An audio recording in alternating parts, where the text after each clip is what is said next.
உங்களுக்கான தேவைகள் பூர்த்தியாவதற்கான வாய்ப்பை இந்த வகுப்பு உங்களுக்கு உருவாக்கி கொடுக்கும்.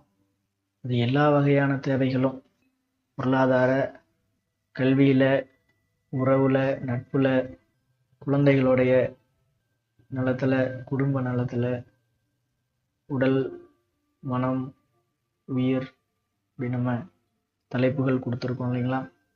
சமுதாயம், இது எல்லாமே நலமாக இருக்கிறதுக்கான வழிமுறைகள் தான் நம்ம தெரிஞ்சுக்க போகிறோம். ஏற்கனவே நம்ம தெரிஞ்சது தான், இடையில கொஞ்சம் காலகட்டம் மறந்துட்டோம்.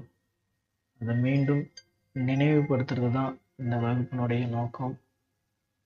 இந்த உலகம் ஏன் இப்படி இருக்குது, நம்ம ஏன் இப்படி இருக்கோம், நம்மளை சுற்றி ஏன் இந்த மாதிரியான நிகழ்வுகள் நடக்குது, பெரும்பாலும் எல்லாருமே பிரச்சனை, கஷ்டம், சிரமம் இப்படிங்கிற மாதிரியான சூழலில் தான் நம்ம இருக்கோம்.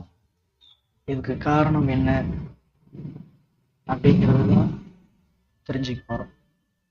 இந்த உலகத்தில் 2 வகையான இயக்கம் இருக்கு. 2 வகையான இயக்கம். ஒன்று தானாக நடக்கிறது, இன்னொன்று நம்மளா உருவாக்கிக்கிறது.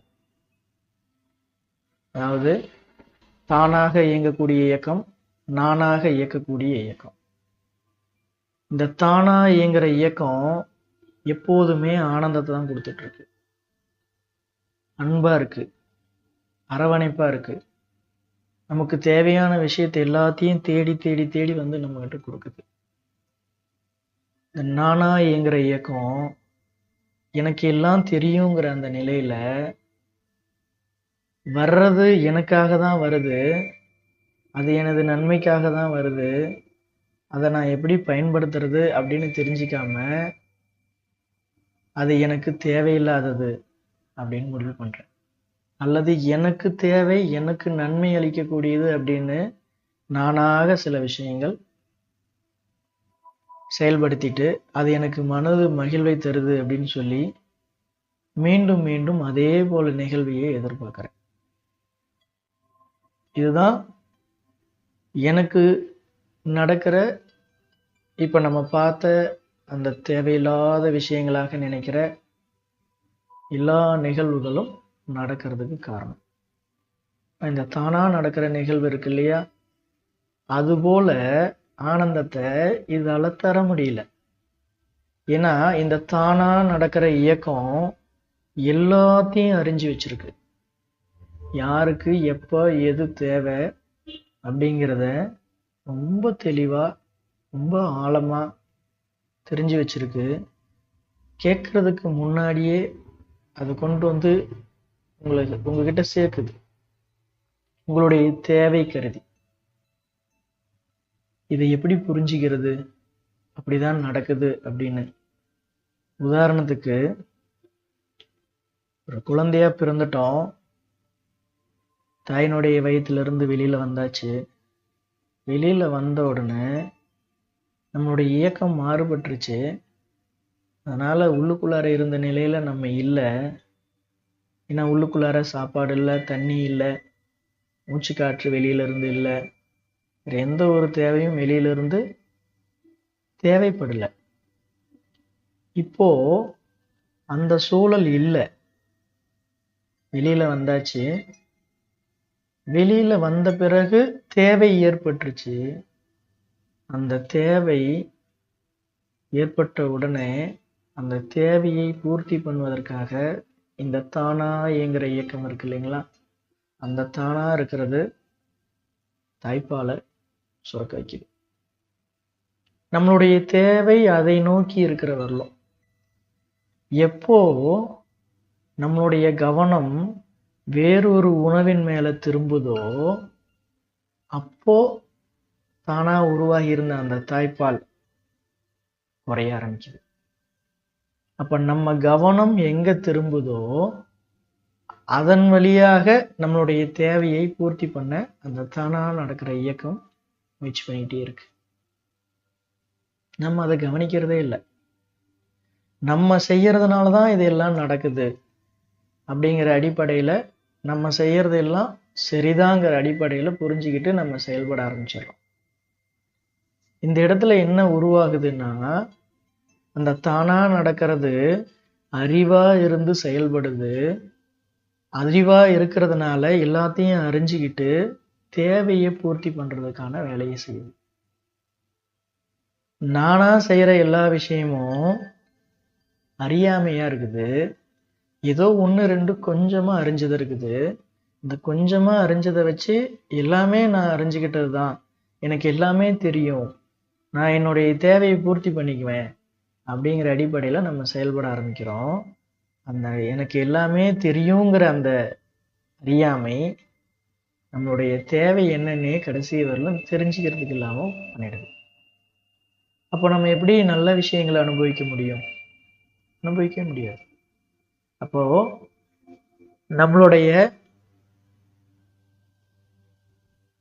செயல்பாடு எல்லாமே பெரும்பாலும் அறியாமையிலேயே சிக்கிறது. ஒரு கட்டத்துல முழுக்க முழுக்க அறியாமையில போயிடுறோம்.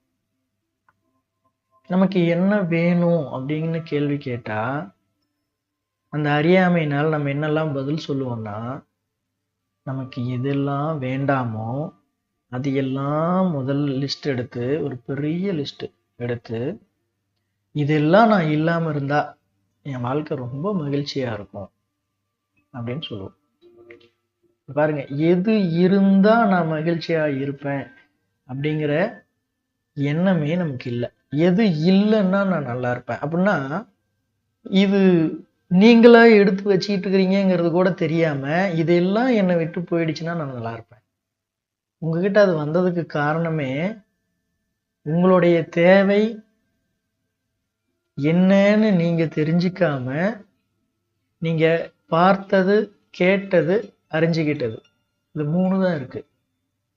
இந்த 3 விஷயத்தின் மூலியமாக நீங்க நிறைய தெரிஞ்சுக்கிட்டதா நினைச்சுக்கிட்டு அதெல்லாம் சரி அப்படிங்கிற அடிப்படையில நீங்க செயல்பட ஆரம்பிச்சீங்க.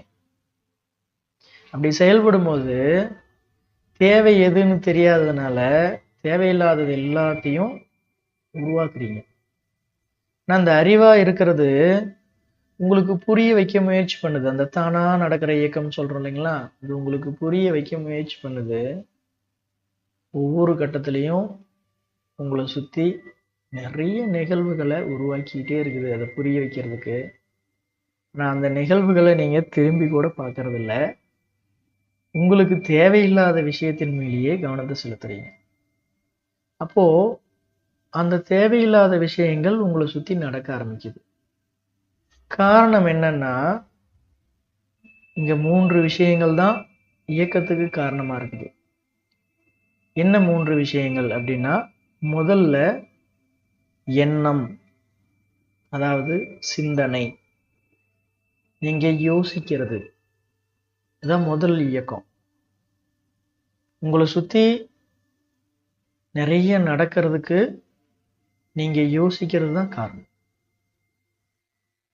இந்த உலக இயக்கமே 3 விஷயத்துல தான் இருக்கு. என்ன 3 விஷயம் அப்படின்னா, நீங்க நினைக்கிறது, அடுத்து அதை வெளிப்படுத்துறது, அதாவது பேசுறது, எண்ணம், வார்த்தை, அடுத்தது செயல். எண்ணம் வார்த்தையாகவோ செயலாகவோ வெளிப்பட்டே தீரும். இந்த அடிப்படை நமக்கு எப்போ புரியுதோ அப்போ நம்ம என்ன பண்ணுவோம்னா, நமக்கு என்ன வேணும் அப்படிங்கிறத தெளிவா நினைப்போம். நமக்கு என்ன வேணும்னு தெளிவா நினைக்க ஆரம்பிச்சிட்டோம்னா அப்போ அதை தெளிவா வார்த்தையால வெளிப்படுத்துவோம். நான் இதை தான் செய்ய போறேன், எனக்கு இதுதான் வேணும், இந்த என்னுடைய தேவையை நான் இதை போல செஞ்சு நிறைவேற்றிக்க போறேன் அப்படிங்கிற வழிமுறை அடுத்து கிடைக்கும்.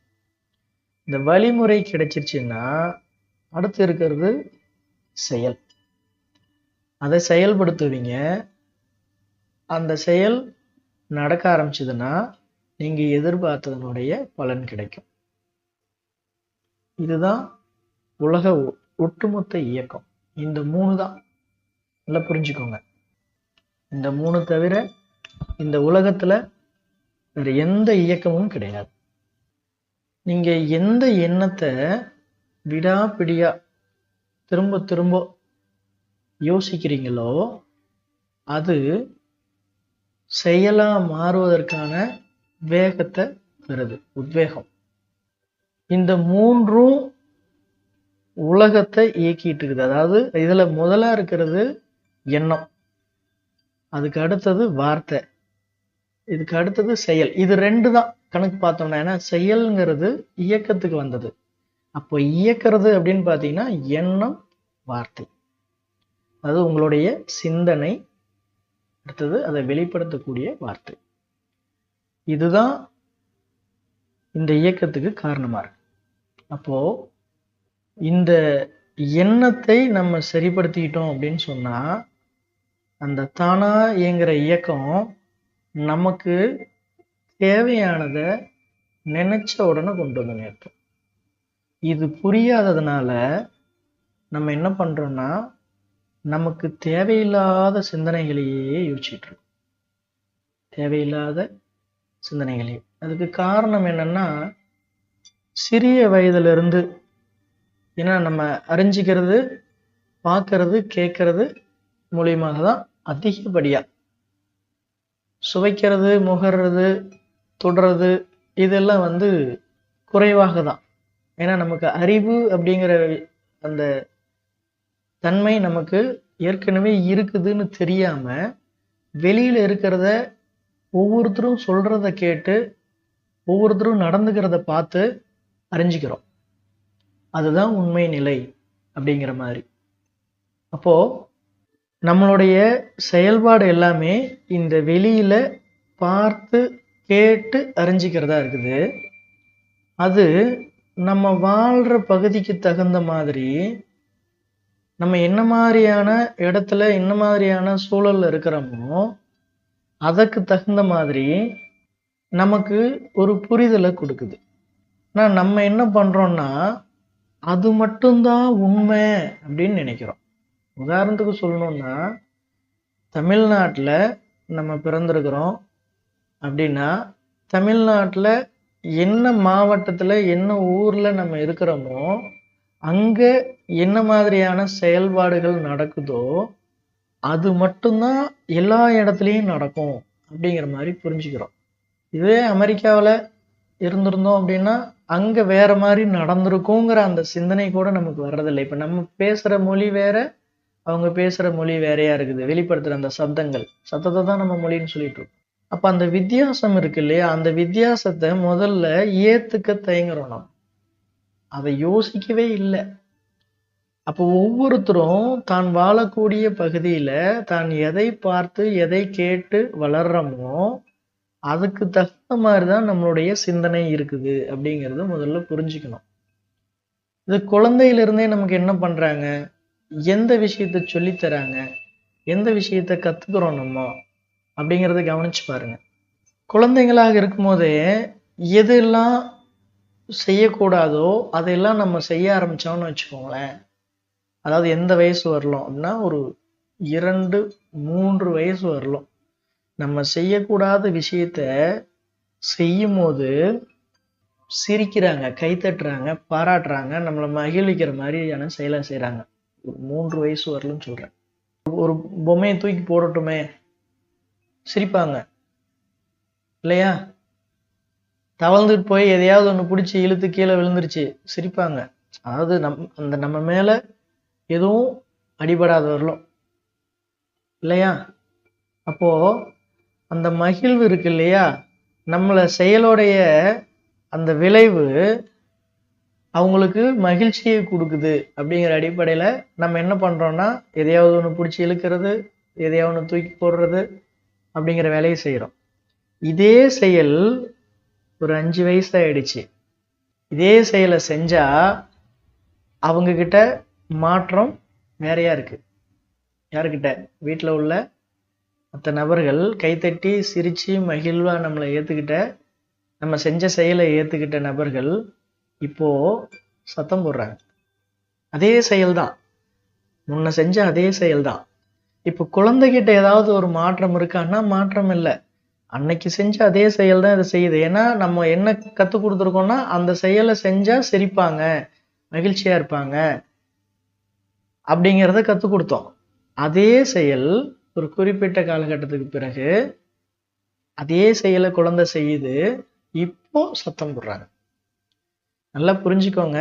அப்பவும் அந்த குழந்தைக்கு நீங்க செஞ்ச விஷயம் நல்லது அப்படின்னு புரிஞ்சுது, இப்பவும் நீங்க செய்யற விஷயம் நல்லது அப்படின்னு புரிஞ்சுக்குது அப்படின்னு நினைச்சோம் அப்படின்னா நம்மளுடைய அறியாமை.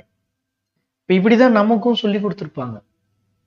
ஒரு கட்டத்துல இந்த விளையாட்டு பொம்மையெல்லாம் தூக்கி போட்டு உடைக்கும் போது மகிழ்ச்சியா பார்த்தவங்க, அதே போல வீட்டுல உள்ள வேற ஒரு பொருளை எடுத்து போடும்போது அதை மகிழ்ச்சியா பார்க்கல. அப்போ மாற்றம் நமக்கு கற்றுக் கொடுத்தவங்க கிட்ட இருக்குதே தவிர நம்ம கிட்ட இல்லை. இப்ப அதே போல இதை பார்த்து பழகின நம்மளாவது கொஞ்சம் யோசிச்சு குழந்தைக்கு ஆரம்பத்துல இருந்தே தூக்கி போடுறது அது தேவையில்லாத விஷயம் அப்படிங்கிறத முதல் தரம் செய்யும் போதே நம்ம அதை சிரிச்சு மகிழ்வூட்டி வேற மாதிரி பார்க்காம இருந்திருந்தோம்னா அது என்ன பண்ணியிருக்கோம், அந்த வேலையை நிறுத்தி இருக்கோம் இல்லையா? அதை செய்யல. இப்ப குழந்தை ஏதோ தவறு பண்ணிட்டதா நம்ம அதுகிட்ட அணுகிறோம், நம்ம கிட்டையும் அப்படிதான் அணுகுனாங்க. இது காலம் காலமா வருது. அப்போ இந்த செயல் அடுத்து ஒவ்வொரு இடத்துலையும் பிரதிபலிக்குது. எது பிரதிபலிக்குது? நம்ம எதெல்லாம் தேவையில்லையோ அதை செஞ்சு முதல்ல பாராட்டினாங்க, அதுக்காக மகிழ்வானோம். இப்போ அதே செயல் தான் செய்ய போறோம், அதுக்கு வேற மாதிரி பேச ஆரம்பிக்கிறாங்க. அது நமக்கு புரியல ஏன் இது பேசுறாங்க அப்படின்னு. ஏன்னா சின்னதுல இருந்தே பழகி போச்சு. இனி அடுத்து எந்த செயல் செஞ்சாலும் நம்மளை அவங்க திருத்துறேங்கிற பேர்ல அல்லது வழிகாட்டுறேங்கிற பேர்ல நமக்கு சுட்டி காட்டுறாங்க. எப்படி? கீழே விழுந்துராத, கையில இருக்கிறத கீழே போட்டுறாத, உடைச்சிடாத, இடிச்சுக்காத அப்படின்னு சொல்லி. அப்போ நமக்கு சுட்டி காட்டுறது எல்லாமே எதெல்லாம் செய்யக்கூடாதோ அதுல இருக்குது. புரியுதானே? இது சின்னதுல இருந்து கேட்டு கேட்டு பார்த்து வளர்றோம். அடுத்து எந்த ஒரு செயல் நான் செஞ்சாலும் என்னுடைய பார்வை, என்னுடைய சிந்தனை, என்னுடைய எண்ணம், அதாவது நான் நினைக்கிறது என்னன்னா ஒருவேளை இதுவும் தவறாயிடுமோ, இதை செஞ்சா அவங்க திட்டுவாங்களா அப்படிங்கிற எண்ணம் சின்னதுலேயே உருவாக்கியாச்சு குழந்தையிலிருந்தே. அந்த எண்ணம் தான் இன்னைய வரலும் நம்ம தேவையற்றதையே யோசிக்கிறதுக்கு காரணமா இருக்கு. அப்ப இன்றிலிருந்து நம்ம என்ன பண்ணணும் அப்படின்னா, நம்மளை சுத்தி நடக்கிற விஷயங்கள் நமக்கு தேவையான விஷயங்கள் நல்லதா நடக்கணும்னா இந்த தேவையற்றத யோசிக்கிறத தூர தூக்கி போட்டுட்டு எனக்கு என்ன வேணும், நான் எப்படி இருக்கணும். இப்ப காலையில 5 மணிக்கு வகுப்பு 4:50க்குள்ளார இணையணும் அப்படின்னு நம்ம சொல்றோம் அப்படின்னா, அதாவது 4:50ல இருந்து 5க்குள்ளார இணையணும் அப்படின்னு சொன்னா அந்த 4:50க்கு முன்னாடி நான் எந்திரிச்சு என்னுடைய முகம் கை கால் கழுவிட்டு நான் உற்சாகமாகி உட்காரணும், 5 மணிக்கு நான் இணைப்புக்குள்ளார வந்துடணும் அப்படிங்கிற விஷயத்தை யோசிக்கணும். ஆனா பெரும்பாலும் பேரு நான் இன்னைக்கு முதல் நாள் அனுமதிச்சிருக்கேன், நாளைக்கு 5 மணி 1 நிமிடத்திற்கு யார் வந்தாலும் அனுமதிக்க மாட்டேன், இந்த தகவல் நிறைய பேருக்கு தெரியாதுங்கிறதுனால நான் இன்னைக்கு அனுமதிச்சேன். நிறைய பேர் இந்த லேட்டா வந்ததுக்கு காரணம் என்ன தெரியுமா? எப்படியும் லேட் ஆகாம 5 மணிக்குள்ளார இணைஞ்சிடணும் அப்படின்னு நினைச்சது. அதாவது லேட் ஆகாம, புரியுதானே? எது கூடாதோ அந்த சிந்தனை இந்த இடத்துல வந்திருக்கு. நமக்கு எது நடக்கணுமோனா நேரமா எழுந்திருச்சு நேரமா ரெடியாகி கலந்துக்கணும்னு யோசிச்சவங்க எல்லாம் 4:50க்கு முன்னாடியே ஒரு 13-15 பேர்கிட்ட காத்திருந்தாங்க. நான் லேட் ஆயிடக்கூடாதுன்னு நினைச்சவங்க எல்லாம் 5:30 மணி ஆன பிறகும் கூட கலந்துக்கிறதுக்கு முயற்சி பண்றாங்க. இதான் நம்மளுடைய செயல்ல இருக்கக்கூடிய மாற்றம். அப்போ நான் காலதாமதம் ஆகக்கூடாது அப்படின்னு யோசிச்சா இது எனக்கு தேவையில்லாதது. நான் குறிப்பிட்ட நேரத்துக்கு வந்துருவேன் அப்படின்னு யோசிச்சா தேவையானது. இனி தேவையானதை யோசிப்பீங்க அப்படின்னு நம்புறேன். அப்போ எண்ணத்துல நான் இந்த நேரத்தில் இணைவேன், நான் இந்த நேரத்தில் இதை செய்வேன், இந்த நேரத்துல அப்படின்னு நேரத்தை முதல்ல தேர்ந்தெடுத்துட்டீங்க அப்படின்னா அதுல நான் செய்ய வேண்டியது அப்படின்னு அடுத்தது வந்துட்டீங்கன்னா உங்களுடைய செயல்பாடு இன்றையிலிருந்து உங்களை சுத்தி நல்லதா நடக்க ஆரம்பிக்கும். நல்லது கெட்டது அப்படின்னு பார்த்தோம்னா அப்படி ஒண்ணு இல்லை. நமக்கு தேவையானது தேவையில்லாதது அப்படின்னு வேணா இருக்கு. ஏன்னா நமக்கு நல்லதா இருக்கிற ஒரு செயல் இன்னொருத்தருக்கு கெடுதலாக தோணலாம். உதாரணத்துக்கு ஒருத்தர் கடை வச்சிருக்காரு, ஒருத்தருக்கு பசிக்குது, கையில காசு இல்லை. ஒருத்தர் கடை வச்சிருக்காருன்னு சொன்னது வந்து பாத்தீங்கன்னா அவர்கிட்ட பொருளாதாரம் இல்லாதனால இன்னொருத்தர்கிட்ட பொருளாதாரத்தை கேட்டு வாங்கி அதன் மூலியமாக பொருள் வாங்கி கடை வச்சிருக்காரு. பொருளாதாரம் இல்லை ஆனா பசிக்குது அப்படின்னு இருக்கக்கூடிய நபர் போயிட்டு பசிக்காக எடுக்கிறாரு உணவை, அந்த பொருளை. இப்போ பசிக்காக எடுக்கிறவருக்கு பார்த்தா நல்லது, ஆனா பணம் போட்டு வாங்கி வச்சிருக்காரு. இப்ப அவருக்கு பணம் கொடுக்காம அவர் தெரியாம எடுக்கிறது அப்படின்னு வரும்போது திருட்டு அப்படின்னு நம்ம பார்க்கிறோம். அப்ப அவருக்கு அது தவறாப்படுது இல்லையா? அப்ப நல்லது கெட்டது அப்படிங்கிற ஒரு விஷயத்த பார்த்தோம்னா நமக்கு நல்லதா இருக்கிறது இன்னொருத்தருக்கு நல்லதா இருக்கணுங்கிற அவசியமே இல்லை. நமக்கு கெடுதலா இருக்கிறது இன்னொருத்தருக்கு கெடுதலா இருக்கணுங்கிற அவசியமே இல்லை. தேவையை பொறுத்து தான் இது மாறுது. அப்ப இங்க தேவைப்படுறது தேவையில்லாதது அப்படிங்கிறது தான் முக்கியமா இருக்குது. அப்ப இங்க தேவை என்ன அப்படின்னு புரிஞ்சுக்கணும்னா முதல்ல உங்களுடைய எண்ணம் எப்படி செயல்படுது அப்படின்னு புரிஞ்சுக்கணும். உங்களுடைய எண்ணம் எப்படி செயல்படுதுன்னு புரிஞ்சுக்கிட்டீங்கன்னா உங்களுக்கான தேவைகளை பூர்த்தி பண்ணிக்குவீங்க. புரியுதுங்களா? இதை நோக்கி தான் ஒவ்வொரு நாளும் பயணிக்க போறோம். நம்ம உடல், உயிர், மனம், குடும்பம், குழந்தைகள், நட்பு, உறவு, சமுதாயம், கல்வி, செல்வம் இதெல்லாம் நலமா இருக்கணும், நம்மளுடைய தேவை பூர்த்தியாகணும் அப்படிங்கிற அடிப்படையில தான் எல்லாருக்குமே விருப்பம் இருக்கும் இல்லையா? யாராவது வந்துட்டு உடம்பு நல்லா இருக்கக்கூடாதுன்னு நினைப்போமா? எல்லாம் நல்லா இருக்கணும்னு தான் நினைப்போம். ஆனா ஏன் நல்லா இல்லை? பெரும்பாலும் பேர் அறிகுறியில தானே இருக்கும். பொருளாதாரத்துல, கல்வியில தேவையானதையா கத்துக்கிட்டு இருக்கிறோம், தேவையானதையா செஞ்சிட்டு இருக்கிறோம். நட்புகள்ல உண்மையான நட்புகள்லையா இருக்கும், உறவுகள் உண்மையான உறவு நிலையிலையா இருக்கும். கவனிச்சோம்னா எதுவுமே இல்லை. அப்போ காரணம் எங்க இருக்கு அப்படின்னு யோசிச்சோம்னா நமக்குள்ள இருக்கு. சுத்தி இருக்கிறது எல்லாமே உங்களுடைய பிம்பங்க. இந்த உலகமே உங்களுடைய பிம்பம்.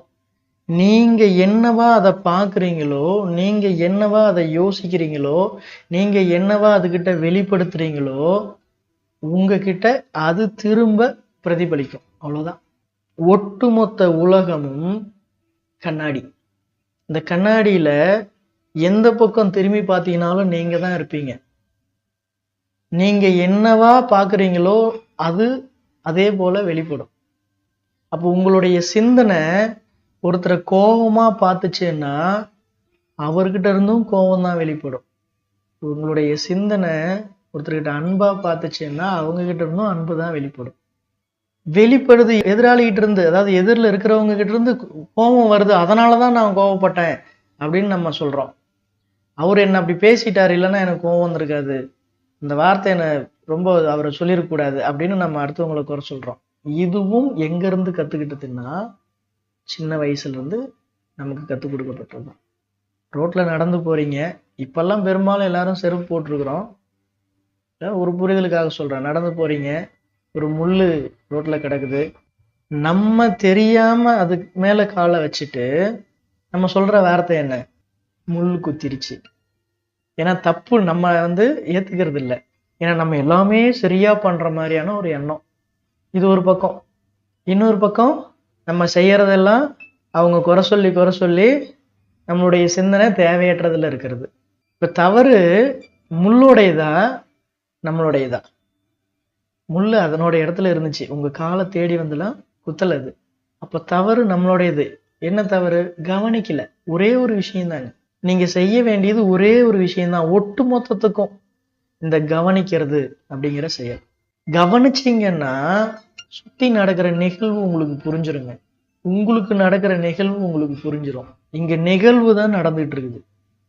அந்த நிகழ்வு உங்களை சரியான வழி நடத்துறதுக்கு முயற்சி பண்ணுது. உங்களை உங்களுடைய பாதையில பயணிக்க வைக்கிறதுக்கான முயற்சி நடக்குது. ஆனா அந்த நிகழ்வை சரியா கவனிக்காதனால நமக்கு தான் ஏற்கனவே சொல்லி கொடுத்துருக்கப்பட்டிருக்குல்ல, நம்ம கத்துக்கிட்டு இருந்த விஷயம் இருக்குல்ல, அதன் அடிப்படையிலேயே பார்க்கறதுனால உங்களுக்கு நடக்கிறதெல்லாம் பிரச்சனைகளாக தெரியுது. எப்போ பிரச்சனைகள்னு பார்க்க ஆரம்பிக்கிறீங்களோ அப்போ அந்த நிகழ்வுல உள்ள சாரத்தை மறந்துடுவீங்க, பிடிக்க மறந்துடுவீங்க. எதுக்காக அது வந்தது, எதுக்காக இது நடக்குது அப்படிங்கிறத விட்டுருவீங்க. எப்போ அதை விட்டுட்டீங்களோ அடுத்த நிகழ்வு அறியாமையில சிக்குவீங்க. அதாவது நான் தான் இதை செய்யணும், நான் செஞ்சா அது சரியாயிருங்கிற மாதிரியான ஒரு செயல்களில் ஈடுபடுவீங்க. அப்போ அது செயல்படாத விஷயமா, நமக்கு ஆகாத விஷயமா, தேவையில்லாத விஷயமா மாறும். சரிங்களா? தேவையில்லாத விஷயமா மாறுறதுக்கு காரணம் நம்மளுடைய சிந்தனை. இந்த சிந்தனையினால தேவையில்லாத விஷயங்களா நடக்குது அப்படிங்கிற அடிப்படையில் நீங்க அதை புரிஞ்சுக்கிட்டீங்கன்னா உங்க உடம்புல உணர்ச்சிகள் உருவாகும். உங்ககிட்ட இருக்கிறது ஏற்கனவே இருக்கிறது உணர்வு. அந்த உணர்வு சரியாக இருந்தா நீங்க எல்லாத்தையும் உணர முடியும். நான் சொன்னேன் இல்லையா, அந்த நிகழ்வா பார்க்க முடியும். ஆனா நடக்கிற இயக்கம் நமக்கு எவ்வளோ அழகா எல்லா விஷயத்தையும் கொண்டு வந்திருக்குது அப்படின்னு யோசிக்க முடியும். உங்ககிட்ட வீடு இருக்குது, சாப்பாடு இருக்குது, உடை இருக்குது, தேவைக்கு தகுந்த விஷயங்கள் தினசரி நடந்துக்கிட்டு தான் இருக்குது. நீங்க சொல்லலாம், இல்லைங்க நான் ரொம்ப கடனா இருக்கேன், நிறைய கடன் எனக்கு இருக்கு, ரொம்ப கஷ்டப்பட்டு நான் கடனை கட்டிட்டு இருக்கேன், ஆனா நான் வசதியா இருக்கிறதா எல்லாரும் நினைக்கிறாங்க அப்படின்னு கூட சொல்லலாம். நீங்க கவனிச்சீங்கன்னா, நீங்க ஒரு உதாரணத்துக்கு சொல்றேன், ஒரு 50 லட்சம் ரூபாய் கடன் இருக்குதுன்னா கூட இந்த 50 லட்சத்தையும் நீங்க கட்டுறதுக்கான சோர்ஸ் உங்ககிட்ட வந்துகிட்டே இருக்கும் ஏதாவது ஒரு வகையில. ஆனா நீங்க கடன் கட்டுறேங்கிற சிந்தனையை வச்சிருக்கீங்க இல்லையா, அதுலயும் குறிப்பா கஷ்டப்பட்டு, இந்த கஷ்டப்பட்டுங்கிற விஷயமும் நமக்கு சின்னதுல இருந்து வந்ததுதான். அதை பார்க்கலாம். அந்த கஷ்டப்பட்டு கடன் கட்டுறதுங்கிற சிந்தனை வச்சிருக்கீங்க இல்லையா, அந்த கடன் கட்டுறதுங்கிற சிந்தனை வச்சிருக்கிறதுனால உங்களுக்கு சோர்ஸ் கிடைக்கும், கடனா தான் கிடைக்கும், வேறு வேறு கடனா கிடைக்கும். அதே விஷயத்த நான் ஒரு தொழில் செய்யறேன், அதாவது முதலீடு செய்யறேன், அதாவது ஒருத்தருக்கு கடன் வாங்கினது அமௌண்ட் வந்து திருப்பி கொடுக்குறீங்க இல்லையா, அந்த அமௌண்ட்டை நான் என்னுடைய தொழிலுக்கான இது முதலீடு அப்படிங்கிற எண்ணத்துல கொடுத்து பாருங்க. நல்லா புரிஞ்சுக்கங்க. நம்ம ஒருத்தர்கிட்ட கடன் வாங்கியிருக்கிறோம், திரும்ப கொடுக்குறோம், அதற்கான சோர்ஸ் உருவாக்குறதுக்கான சிந்தனை இருக்கு இல்லையா, அந்த சிந்தனைய நான் ஒரு முதலீடு செய்யறேன், நான் ஒரு தொழில் செய்யறேன், அந்த தொழிலுக்கான முதலீடு இது அப்படிங்கிற எண்ணத்தை உருவாக்கிட்டு அந்த அடிப்படையில இருந்து ஒரு பணத்துக்கான தேவையை யோசிச்சு பாருங்க. உங்களுக்கு கிடைக்கிற பணம் ஒரு தொழில் செய்யறதுக்கு, ஒரு முதலீடு பண்றதுக்கான வாய்ப்பா உருவாகும். அப்படி வாய்ப்பா உருவாகும் போது அந்த தொழில இருந்து அல்லது அந்த தொழிலுக்கு கிடைக்கக்கூடிய அந்த தொகையில இருந்து நீங்க வந்துட்டு ஒருத்தருக்கு தர வேண்டியதை திருப்பி கொடுக்குறீங்க இல்லையா, அந்த தொகைய எனது அடுத்த முதலீடுன்னு யோசிங்க. ஒருத்தருக்கு கடன் திருப்பி கொடுக்குறீங்க இல்லையா, அதை கடன் வாங்கியிருக்கிறேன், நான் கடன் கட்டுறேங்கிற அந்த சிந்தனையை தூக்கி போட்டுட்டு நான் முதலீடு செய்யறேன், இன்னொரு தொழில், அடுத்த தொழிலுக்கான முதலீடு செய்யறேன் அப்படிங்கிற எண்ணத்தை மட்டும் வச்சுக்கோங்க. நீங்க கொடுக்கறது கடன் தான், திருப்பி கொடுக்குற கடன் தான், அதை நீங்க இது பண்ண வேண்டாம். ஆனா உங்களுடைய எண்ணம், நான் இது வந்து என்னுடைய அடுத்த தொழிலுக்கான முதலீடுன்னு மாறுச்சுன்னா ஒரு குறிப்பிட்ட காலகட்டத்துக்கு பிறகு யாருக்கெல்லாம் நீங்க கடன் வாங்கியிருந்தீங்களோ அது எல்லாத்தையும் கொடுத்துருப்பீங்க. அது மட்டும் இல்லாம உங்களுக்கு தொழிலுக்கான முதலீடும் உருவாயிருக்கும். ஏன்னா உங்க சிந்தனை இப்ப தேவையானதுல திரும்பிருச்சுங்கும் போது அந்த தேவையை பூர்த்தி பண்ற இயக்கம் தான் உங்களை சுத்தி நடக்கும். நம்ம முன்னாடியே பார்த்தோம் இல்லையா, தாய்ப்பால் குடிச்சிட்டு இருக்கிறவர்களும் தாய்ப்பால் சுரந்தது. எப்போ நமக்கு வேறொரு உணவை ஊட்டி நம்மளுடைய கவனத்தை, சிந்தனைய உணவு பக்கம் திருப்புனாங்களோ, அப்போல இருந்து தாய்ப்பால் கம்மியாயிடுச்சு, உணவு கிடைக்க ஆரம்பிச்சது. புரிஞ்சுக்கங்க. அப்போ நம்ம கடன்கிற சிந்தனையில இருந்து எப்போ செயல்பட்டு இருக்கிறோமோ அதற்கான சோர்ஸ் உருவாகிட்டு இருக்கோம். எப்போ அது முதலீடுன்னு உருவாகிறோமோ, சிந்தனையை முதலீடுங்கிற எண்ணத்துல அடிப்படையில நம்ம செயல்படுறோமோ, அப்ப நமக்கு அது முதலீடா மாறும். இதேதான் எல்லாத்துக்கும், உங்களை சுத்தி உள்ள எல்லா நிகழ்வுக்கும் ஒரே ஃபார்முலா தாங்க. இந்த ஃபார்முலாவை எப்படி பயன்படுத்துறதுன்னு தெரியாதனாலதான் நம்ம எவ்வளவு சிக்கல் இருக்கும். ஒரு சில பேர்கிட்ட நான் பேசும்போது அவங்களுடைய அன்றைக்கு உள்ள அந்த நிகழ்வு பத்தி, இது இப்படி இருக்குங்க, நான் எப்படி இதை சரி பண்ணிக்கிறது அப்படின்னு கேட்குற அந்த விஷயத்துக்கு நம்ம ஒரு விளக்கம் கொடுக்குறோம்னு வச்சுக்கோங்க. இப்போ உதாரணத்துக்கு இப்போ நான் இந்த கடனுக்கான ஒரு விளக்கம் கொடுக்குறேன். இந்த கடனுக்கான ஒரு விளக்கம் கொடுத்தோன்னா எனக்கு புரிஞ்சிருச்சுங்க, நான் இதை செயல்படுத்துறேன் அப்படின்னு சொல்லிட்டு அந்த கடனுக்கான விளக்கத்தை மட்டும் புரிஞ்சுக்கிட்டு, இந்த கடன்கிற விஷயத்துக்காக மட்டும் நான் தொழில் இன்வெஸ்ட்மெண்ட் பண்றேன், முதலீடு பண்றேன் அப்படிங்கிற சிந்தனையை மாத்துறாங்க. அதுல மாற்றத்தை உணர்றாங்க. இதே விஷயத்தை தான் உறவுக்கும் சரி, நட்புக்கும் சரி, இன்னும் மற்ற விஷயங்கள்லாம் நம்ம இருக்கு இல்லையா, இது அனைத்துக்கும் நம்ம பார்க்கிற அந்த கோணத்தை மாத்தி நமக்கு என்ன வேணுமோ அதை நான் வெளிப்படுத்துறது அப்படிங்கிற விஷயத்த புரிஞ்சுக்கிட்டு மாத்துறதுக்கு தெரியலைங்க. அதுக்காக தான் இந்த வகுப்பு ஆரம்பிச்சிடும். சரிங்களா? இப்ப நீங்க என்ன பண்றீங்கன்னா, இன்னையிலிருந்து உங்களுடைய சிந்தனையில கடன்கிற ஒரு வார்த்தையை தூக்கி போட்டுறீங்க. நீங்க ஒருத்தர்கிட்ட இருந்து வாங்குறதும் முதலீடு தான், இன்னொருத்தர்கிட்ட கொடுக்கறதும் முதலீடு தான். இதை மட்டும் யோசிச்சு பாருங்க. இன்னையிலிருந்து சரியா ஒரு மாசத்துல உங்களுக்கு முதலீடுக்கான வாய்ப்பு உருவாகும். நான் அதிகபட்ச டைமுக்காக சொல்றேன். இன்றிலிருந்தே நடக்கலாம். சரியா? இன்றிலிருந்தே இப்ப நீங்க இந்த வகுப்பு இப்ப இன்னும் ஒரு 1/4 மணி நேரத்துல முடிய போகுது. இதன் பிறகு நீங்க சந்திக்கக்கூடிய நிகழ்வுகள்ல இருந்தே தொடங்கலாம். அதிகபட்சம் சொல்றேன். வாய்ப்பு அமைஞ்சது, ஆமாம் என் வாழ்க்கையில இந்த மாதிரி மாறி இருக்குதுன்னு நீங்க ஒரு மாசத்துல சொல்லுவீங்க. ஆனா முழுக்க சிந்தனை முதலீட்டுல இருக்கணும். இதே போல ஒவ்வொரு விஷயத்திலையும் எப்படி பார்க்கலாம் அப்படிங்கிறத தொடர்ந்து ஒவ்வொரு நாள் வகுப்புகள்லையும் பார்ப்போம். சரிங்களா?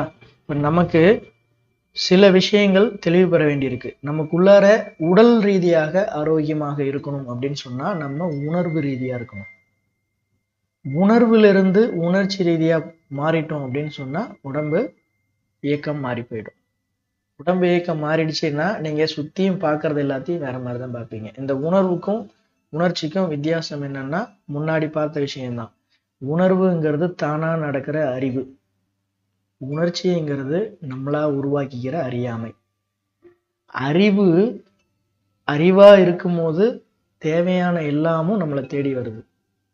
அறிவு அறியாமையில போகும்போது தேவையில்லாத விஷயத்தையெல்லாம் நம்மளா அள்ளி போட்டுக்கிறோம். ஏதோ சொல்லுவாங்க இல்லையா, வெளியில போனதை எடுத்து வேட்டிக்குள்ளார விட்டதுன்னு சொல்லி. அந்த மாதிரி தேவையில்லாத எல்லாத்தையும் நம்மளா அள்ளி உள்ள போட்டுக்கிட்டு, அதனாலதான் காரணத்தை சொல்லிக்கிட்டு அதே நிலையில பயணிக்கிறதுக்கான விஷயம் நடக்கும். சரிங்களா? அப்போ அறிவுங்கிறது நமக்கு ஏற்கனவே இருக்கிறது. அதை வெறுமனே கவனிச்சிங்கன்னா போதும். யாரும் வெளியில இருந்து உங்களை காயப்படுத்த முடியவே முடியாதுங்க. அதை கவனிச்சீங்கன்னா, அறிவை கவனிச்சீங்கன்னா, அந்த உணர்வு நிலையில இருந்தீங்கன்னா வெளியில இருந்து உங்களை யாருமே காயப்படுத்த முடியாது. எந்த ஒரு நிகழ்வும் உங்களை எதுவுமே பண்ண முடியாது. எப்போ அதிலிருந்து நம்ம வெளியில போறோமோ, அதாவது அறிவுல இருந்து அறியாமைக்கு போறோமோ, உணர்வுல இருந்து உணர்ச்சிக்கு போறோமோ, அப்போதான் நம்ம தேவையில்லாத விஷயங்கள் எல்லாம் சிக்கிக்கிறோம். இன்னொருத்தரால நான் காயப்பட்டுட்டேன், என்ன இப்படி பண்ணிட்டாங்க, அப்படி ஆயிடுச்சு, இப்படி நடந்துருச்சு, இவ்வளோ இழப்பு, அது இதுன்னு சொல்லி சிக்கிறோம். அப்ப நம்ம உணர்ச்சியிலிருந்து உணர்வை நோக்கி திரும்ப வேண்டியிருக்குது, அறியாமையிலிருந்து அறிவை நோக்கி திரும்ப வேண்டியிருக்குது. இது எல்லாத்துக்குமே நீங்க செய்ய வேண்டியது ஒரே ஒரு விஷயம் மட்டும்தான். எது நடந்தாலும் முதல்ல கவனிங்க. நீங்க இந்த ஒரு விஷயத்த செஞ்சீங்கன்னா அழகா தானா நடக்கிற இயக்கம், அந்த அறிவா இருக்கிற இயக்கம் உங்களுக்கு தெளிவுபடுத்திடும்.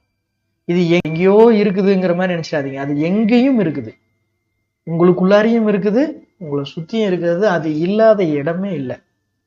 அப்ப அது எப்பவுமே நீங்க கேட்கறது கொடுக்கறதுக்கு முயற்சி பண்ணிட்டே இருக்குது. நீங்க கேட்கறது அப்படின்னு சொன்னா முதல் இயக்கம் என்ன? சிந்தனை, உங்களுடைய எண்ணம். அதுக்கு அடுத்தது நீங்க அதை வெளிப்படுத்தக்கூடிய வார்த்தை. எண்ணம், வார்த்தை, இந்த ரெண்டுல தெளிவு இருந்துட்டோம் அப்படின்னு சொன்னா நடக்கிறது எல்லாமே சரியா நடக்கும். உங்களை சுத்தி வெறும் என்ன சொல்றது, ஆனந்தம் மட்டும்தாங்க இருக்கும், அன்பு மட்டும்தாங்க இருக்கும், மகிழ்ச்சி மட்டும்தாங்க இருக்கும். அதற்கான முதல் வாய்ப்பாக இன்றைய வகுப்பு இருந்திருக்கும்.